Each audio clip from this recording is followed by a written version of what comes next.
I remember I had a debate with an Israeli spokesperson who said, "You're wrong about Israel. Come visit Israel and we'll show you the truth." And so I said, okay, I'll see the truth for myself. So I went in 2016 and wow, it was a transformative, life-changing trip. Everything that I thought I knew was actually much worse than I had even thought. I spent 4 weeks traveling all across the West Bank, small villages, refugee camps. I remember going to Hebron, which was the most visceral example of Israeli apartheid I'd ever seen.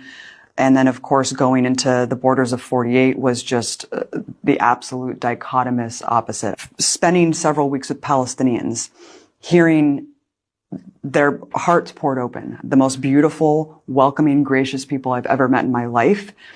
And no one ever said anything remotely racist. No one said anything remotely anti-Semitic. And it was just the opposite of the narrative that we've been told our whole lives. Now, going into the borders of 48, the racism and bigotry was visceral. It was palpable to the point where I couldn't even bear to be there for more than a couple hours. I was so disgusted with how racist Israelis were. And there's a reason why Americans are not shown what Israeli society thinks and believes on camera.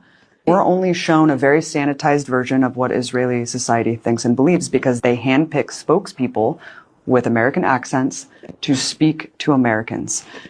Israelis don't ever speak for themselves.